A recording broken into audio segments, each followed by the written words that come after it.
এই হচ্ছে সাজেক ভ্যালি। আমরা এখন আর্মি রিসোর্টে আছি। আর্মি রিসোর্টের ছাদের মধ্যে থেকে একেবারে 360 ডিগ্রি ভিউ।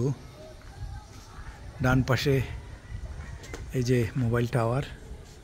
সাদেকের এই পাশে মনে হচ্ছে রিসোর্টগুলো এখানেই ছিল আগে, এবং এই রিসোর্টগুলা কিছুদিন আগে আগুনে লেগে পুরাই পুড়ে গেছে। চতুর্দিকে আগুনের ভয়াবহ লেলিহান শিখার ছাপ রয়ে গেছে। মানুষের অনেক ক্ষতি হয়েছে এখানে, কিন্তু চারিদিকের অদ্ভুত দৃশ্য, বিশেষ করে এই বর্ষাকাল। আজকে আমাদের জন্য আবহাওয়া খুবই ভালো ছিল, রাস্তাতেও খুব ভালো ছিল, এবং আকাশে মেঘ দেখেন, এত সুন্দর, এত সুন্দর। অস্ত যাওয়ার প্রস্তুতি নিচ্ছে। এখনই সূর্য মেঘের পিছনে চলে যাবে, তার আগে আমরা একটু ধরতে চেষ্টা করি সূর্যটাকে। এই যে আমাদের রিসোর্টের ছাদের থেকে ভিউ। এইদিকে সাজেকের রাস্তাটা, এবং দূরে আমি একটা মসজিদ দেখতে পাচ্ছি। আমি একটু কাছে করে দেখাই। এই যে মসজিদটা, এবং এইটা হচ্ছে সাজেকের মেন রোড। এটা কি মসজিদ না মন্দির? তো গির্জা বলে মনে হচ্ছে। এখানে একটা গির্জা দেখতে পাচ্ছি।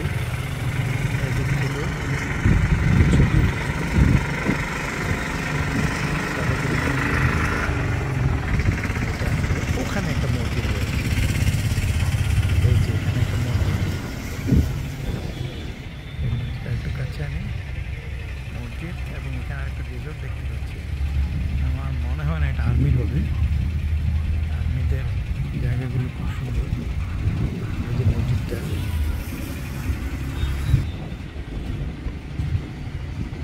এই যে সাজেক ভ্যালি।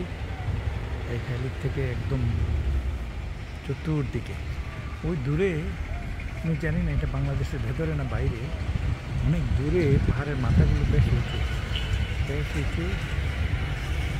এবং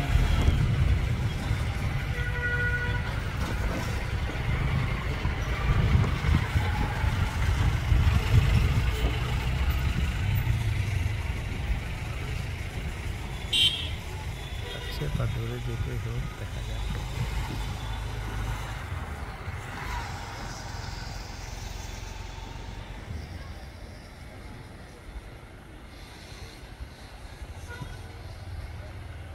নিচে চাকমাদের বাড়িঘর। এই যে বাড়িঘর চাকমাদের, ছেলেরা বল খেলছে, এবং একটা কি দেখতেছি টঙ্গর। How is it? This round one. এই যে একটা গোল।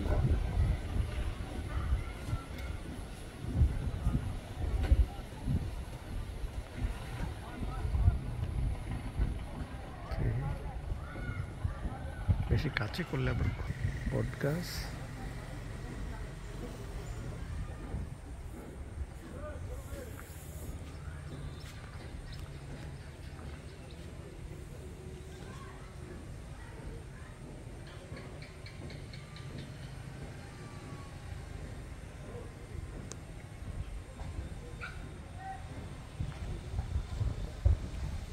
ঘুরে এসে আবার সেই মোবাইল টাওয়ার, খুব সুন্দর বাতাস, এবং 360 ডিগ্রি ঘুরে আবার সেই মোবাইল টাওয়ার এই পাশে।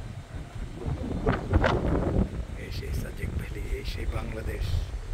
এই জিনিস দেখতে মানুষ অনেক দূর থেকে, ঢাকা থেকে আসে। রাস্তার জার্নিটা একটু চ্যালেঞ্জিং, অনেক উঁচু নিচু রাস্তা খুব সরু। উল্টা দিক থেকে অনেক সময় খুব রিস্কিভাবে গাড়ি চলে আসে। আমাদের গাড়িতে 2-1টা ঠোকাটাকি লেগেছে, যদিও উল্লেখযোগ্য তেমন কিছু না। তারপরে বলে রাখলাম, কেউ কিন্তু রাস্তার জার্নিটার কথা বলে না। রাস্তার জার্নিটা কিন্তু fit for couples or young people below the age of 30, I believe, and we are above 60, so the ladies were complaining of this. ওই দূরে বৃষ্টি হচ্ছে।